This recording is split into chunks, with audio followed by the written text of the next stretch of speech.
नमस्कार, ये आकाशवाणी पटना है। अब आप खालिद रशीद से प्रादेशिक समाचार सुनिए। पहले मुख्य समाचार।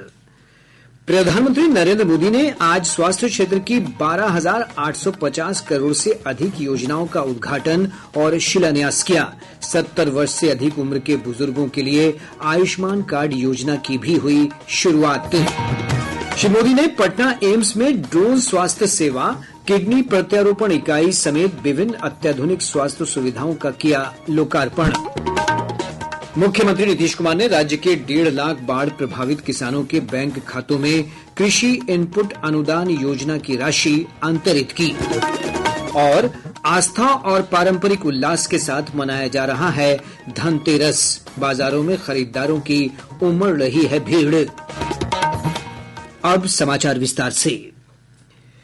प्रधानमंत्री नरेंद्र मोदी ने आज धन्वंतरी जयंती और 9वें आयुर्वेद दिवस के अवसर पर नई दिल्ली में लगभग 12,850 करोड़ रुपए की लागत वाली स्वास्थ्य क्षेत्र से जुड़ी कई परियोजनाओं का उद्घाटन और शिलान्यास किया।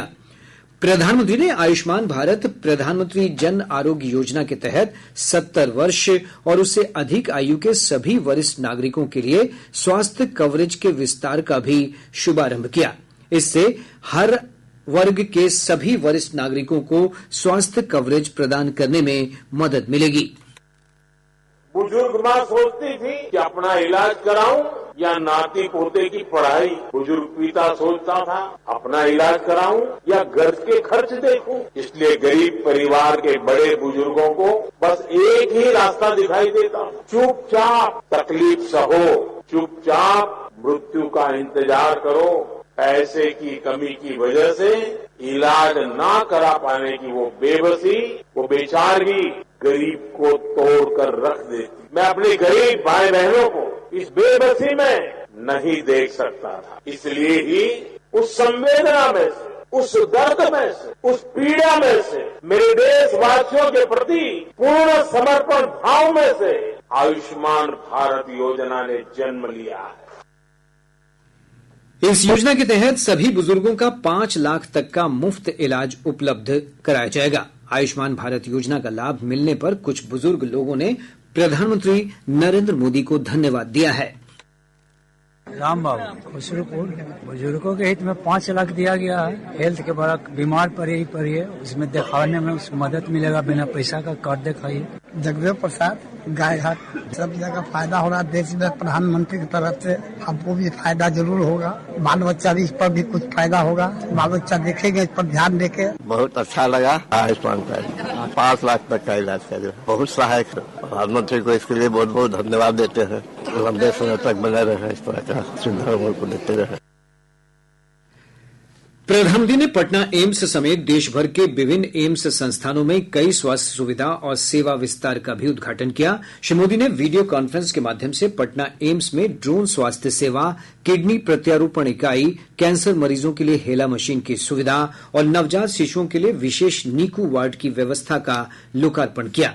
इस अवसर पर आयोजित कार्यक्रम में स्वास्थ्य मंत्री मंगल पांडेय, उप मुख्यमंत्री विजय कुमार सिन्हा, पूर्व केंद्रीय मंत्री रविशंकर प्रसाद, पटना एम्स के निदेशक जीके पाल समेत अन्य गणमान्य लोग उपस्थित थे।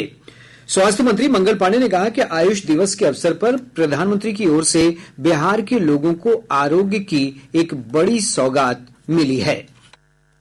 आज देश के आदरणीय प्रधानमंत्री नरेंद्र मोदी जी के द्वारा देश के विभिन्न क्षेत्रों में लगभग 12,900 करोड़ रुपए की विभिन्न योजनाओं का उद्घाटन और शिलान्यास हुआ स्वास्थ्य, शिक्षा और स्वास्थ्य सेवा के क्षेत्र में। इसके लिए मैं आदरणीय प्रधानमंत्री जी का आभार भी व्यक्त करता हूँ। पटना एम्स के अंदर भी 4 योजनाओं का आज लोकार्पण हुआ और वो लगभग 35 करोड़ से अधिक की राशि है, वो आदरणीय प्रधानमंत्री जी के द्वारा हुआ। इसके लिए भी प्रधानमंत्री जी का आभार व्यक्त करता हूँ। एम्स पटना के निदेशक जीके पाल ने बताया कि एम्स पटना देश में दूसरा ऐसा केंद्रीय अस्पताल है जहां ड्रोन स्वास्थ्य सेवा की शुरुआत की गई है। आदरणीय प्रधानमंत्री 4 फैसिलिटीज को इनॉग्रेट किए हैं। इसमें ड्रोन एक है। ड्रोन के माध्यम में हम बहुत जितने दूर गांव हैं जहां लोगों का ट्रांसपोर्ट का फैसिलिटी नहीं है। 50-60 किलोमीटर रेडियस का है, लेकिन हम इसको एक्सपांड करके 250-300 किलोमीटर तक करने के लिए हम कोशिश करेंगे। ये ऋषिकेश में हुआ है, उसके बाद एम्स पटना आज किया है एक्चुअली। और दूसरा जो फैसिलिटी है किडनी ट्रांसप्लांट यूनिट, हमारा आज इनॉग्रेशन हुआ है। ये एक्चुअली बहुत बड़ा फैसिलिटी है एम्स का बिहार के लिए, ईस्टर्न इंडिया के लिए। प्रधानमंत्री नरेंद्र मोदी ने आज विभिन्न सरकारी विभागों और संगठनों में नवनियुक्त 51,000 से अधिक युवाओं को नियुक्ति पत्र सौंपा। वीडियो कॉन्फ्रेंस के माध्यम से इस आयोजन को संबोधित करते हुए प्रधानमंत्री ने कहा कि युवाओं को स्थायी सरकारी नौकरियां देने के प्रयास किए जा रहे हैं। श्री मोदी ने कहा कि सरकार युवाओं को रोजगार के अवसर उपलब्ध कराने के लिए प्रतिबद्ध है। केंद्र सरकार के विभिन्न मंत्रालयों और विभागों में नवनियुक्त लोगों को कर्मयोगी प्रारंभ के माध्यम से आधारभूत प्रशिक्षण प्राप्त करने का अवसर मिलेगा। देश भर में 40 स्थानों पर इस रोजगार मेले का आयोजन किया गया। पटना के पटेल भवन में आयोजित कार्यक्रम में 217 युवाओं को नियुक्ति पत्र दिया गया। नियुक्ति पत्र पाने वाले युवाओं ने प्रधानमंत्री नरेंद्र मोदी का धन्यवाद करते हुए कहा कि वे नई जिम्मेदारियां संभालने के लिए तैयार हैं। इस अवसर पर केंद्रीय मंत्री राजीव रंजन सिंह उर्फ ललन सिंह, जीतन राम मांझी समेत अन्य गणमान्य लोग उपस्थित थे। मुख्यमंत्री नीतीश कुमार ने राज्य के बाढ़ प्रभावित किसानों के बीच आज कृषि इनपुट अनुदान योजना के अंतर्गत 100 करोड़ रुपए से अधिक की राशि का वितरण किया।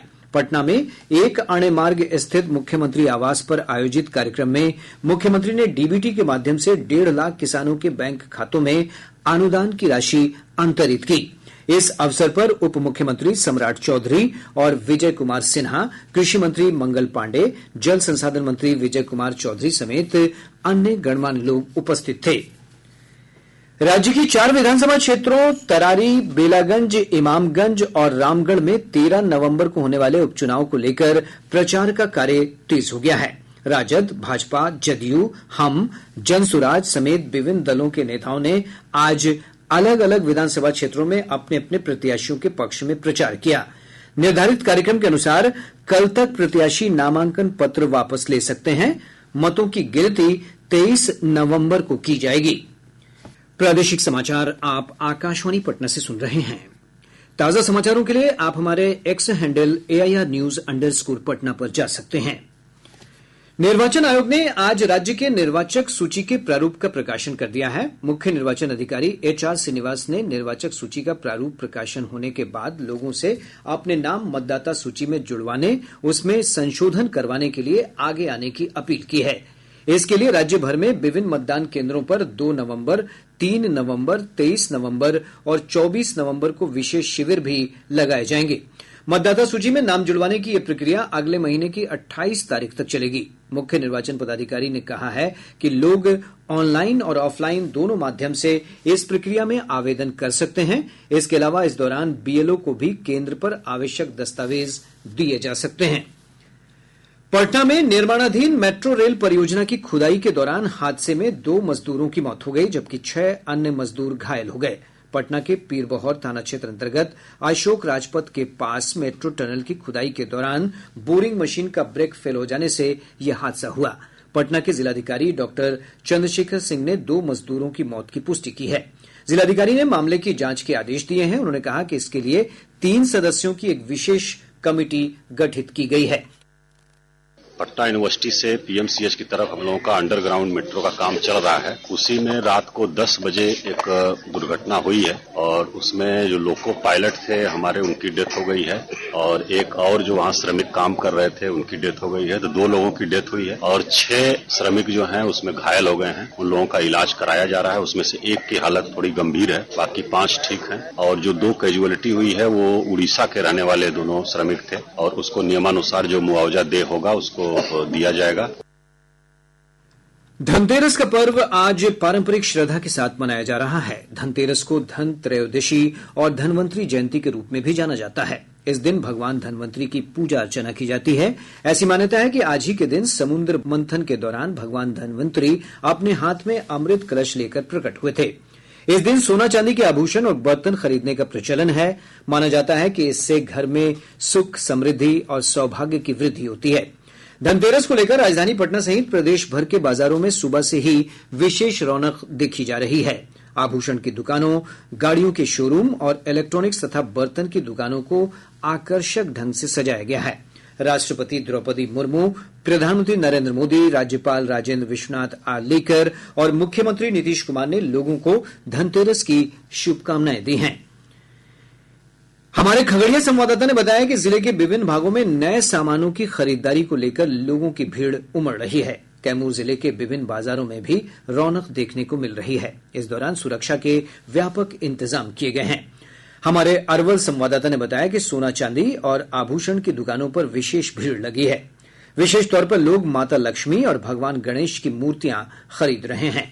बक्सर के मुख्य बाजारों में आभूषणों और बर्तन की दुकानों पर खरीदारों की भारी भीड़ लगी है। दरभंगा जिला मुख्यालय से लेकर विभिन्न प्रखंडों में धनतेरस की खरीदारी के लिए लोगों का हुजूम उमड़ रहा है।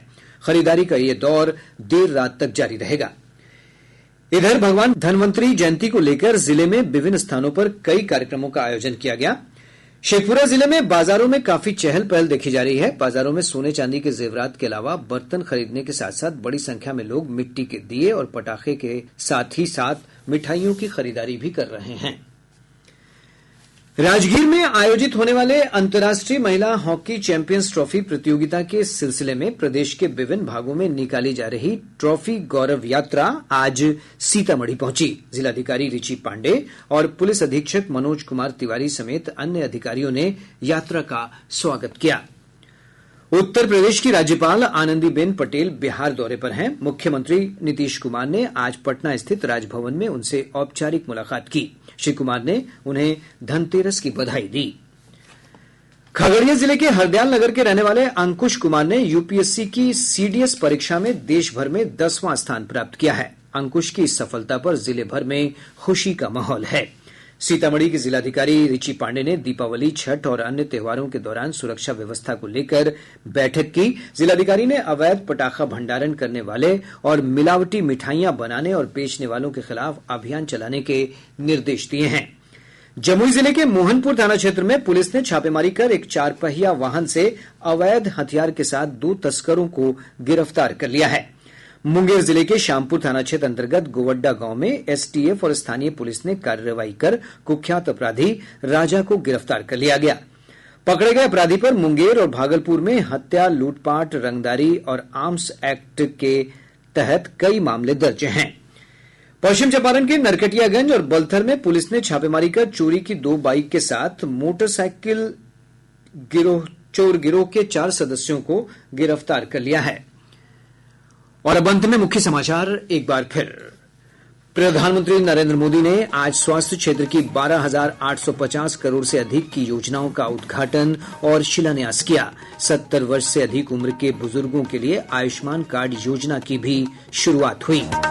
श्री मोदी ने पटना एम्स में ड्रोन स्वास्थ्य सेवा, किडनी प्रत्यारोपण इकाई समेत विभिन्न अत्याधुनिक स्वास्थ्य सुविधाओं का लोकार्पण किया।